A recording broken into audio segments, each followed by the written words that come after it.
Bonsoir à tous, aujourd'hui on va parler de symboles ésotériques. Déjà ce qu'il faut savoir c'est qu'on ne peut pas parler de tout en ésotérisme, il y a des choses qu'il vaut mieux cacher, garder secret parce que ça ne peut pas tomber entre de mauvaises mains.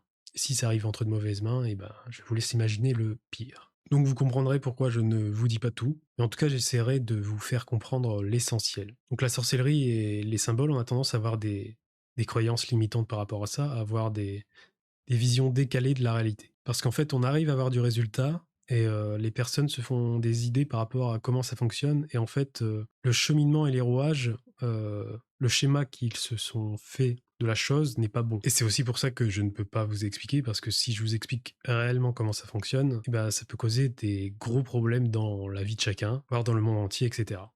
Ça paraît, déconnant, mais avec le temps ou même maintenant, vous verrez qu'il y a des choses qui ne sont pas à prendre à la légère. Et pour en revenir à notre sujet principal qui sont les symboles servent juste à se faire comprendre, ni plus ni moins. C'est pour ça que les symboles, dans un but bien précis, par exemple invocation, protection, etc., ce n'est pas toujours très utile et pas toujours très efficace, contrairement à ce qu'on pourrait croire. Et je sais qu'il y a pas mal de gens qui seront en désaccord avec ça, mais c'est la triste réalité. C'est pas une question de l'univers fonctionne avec tel ou tel symbole, non, c'est juste de la communication. Et on ne peut pas communiquer avec n'importe qui.